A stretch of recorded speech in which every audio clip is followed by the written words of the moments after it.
Love and రిలేషన్షిప్లను social మీడియాకు ఎక్కించకపోవడమే మేలు. Love and రిలేషన్షిప్లని social మీడియాలో ఎక్కించకూడదు. అది ఎక్కించుకోకుండా ఉండడమే మంచిది. ఎందుకంటే సోషల్ మీడియా అనేది నేటి విలువ చాలా వరకు ఇబ్బంది పెడుతుందని చాలామంది సోషల్ మీడియాకి బానిసలు అయిపోతున్నారని విశ్లేషణ అనమాట. ఇండియాలో సోషల్ మీడియా విస్తృతమైన రోజుల్లో దాదాపు 15 సంవత్సరాల క్రితం ఆర్కుట్, ఫేస్బుక్లో ఫోటోలు పోస్ట్ చేయడం చాలామందికి ఆసక్తిగా ఉండేది. అప్పట్లోనే 15 సంవత్సరాల క్రితం చాలామంది ఫేస్బుక్లో పోస్టులు, ఫోటోలు పెట్టేవారు. అయితే క్రమంగా చాలామందిలో ఈ ఆసక్తి పోయినట్టు కనిపిస్తుంది. ఫేస్బుక్లో విలువ కొంతవరకు తగ్గిపోయింది. ప్రత్యేకించి ఫేస్బుక్లో అయితే ఇండియన్స్ యాక్టివిటీస్ చాలా వరకు తగ్గిపోయాయి. ఫేస్బుక్లో ఇంతకుముందు అందరూ ఫేస్బుక్ అనేవారు. ఇప్పుడు ఫేస్బుక్లో చాలా వరకు యాక్టివిటీ తగ్గిపోయాయి. ఫేస్బుక్ ఇప్పుడు వీడియో షేరింగ్ సైట్లుగా కొనసాగుతుంది.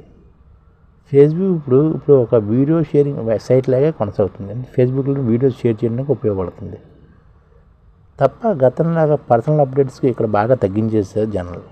అయితే ఫేస్బుక్ స్థానాన్ని ఇన్స్టాగ్రామ్ అందుకుంది. గత 4-5 సంవత్సరాలుగా రోజువారీ అప్డేట్స్ను అయితే వాట్సాప్ స్టోరీస్ కానీ, లేకపోతే ఇన్స్టా స్టోరీస్ గానో, రీల్ గానో, పోస్ట్ గానో పెడుతున్నారు ఇన్స్టాగ్రామ్లో.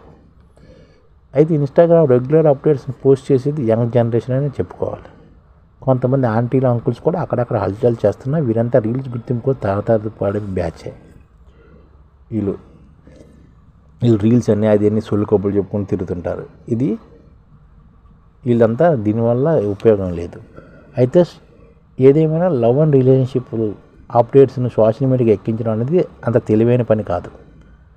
ఎందుకంటే సోషల్ మీడియాలో దాంపత్య బంధానికి లేదా ప్రేమ బంధానికి సంబంధించిన ఫోటోలు తరచూ పోస్ట్ చేయడం మొదలు పెట్టడం అంటే జీవితంలో కొత్త ఒత్తిడిని నెత్తికి ఎక్కించుకున్నట్లే.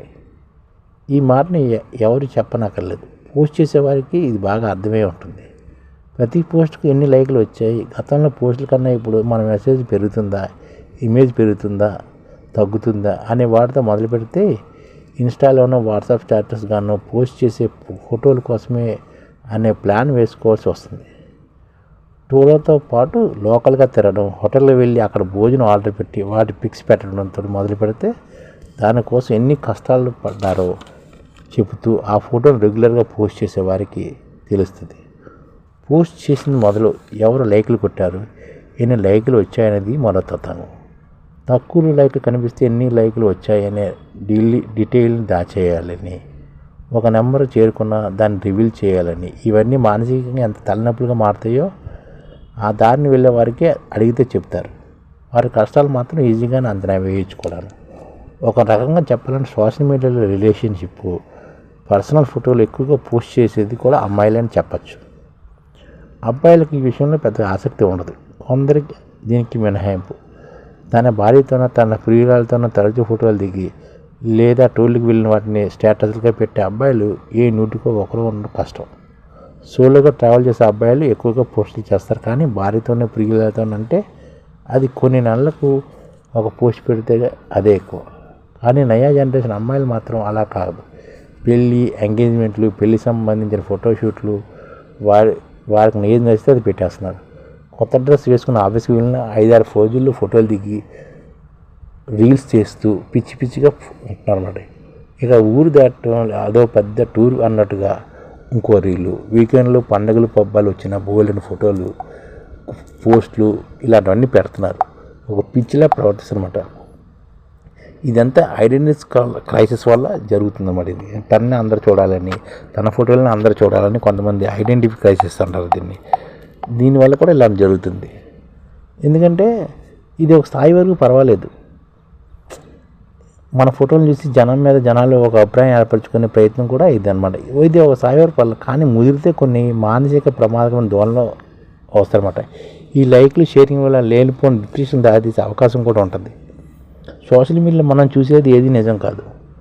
100 ఫోటోలు తీస్తే వాటిలో ఎన్నో లెక్కలేసి ఒక ఫోటోని పోస్ట్ చేస్తారు. ఇక ఫిల్టర్, ఎడిటింగ్ ఉన్నాయి తప్పనిసరి. ఇన్ఫ్లుయెన్సర్గా మారాలనే తాపత్రయంతో అలా చేసేవారు ఒక ఎత్తైతే, తమ ఫాలోయర్ లిస్టులో ఉన్న వారి మధ్యన తమ ఇమేజ్ని పెంచుకోవాలని తాపత్రయం మరికొందరిది.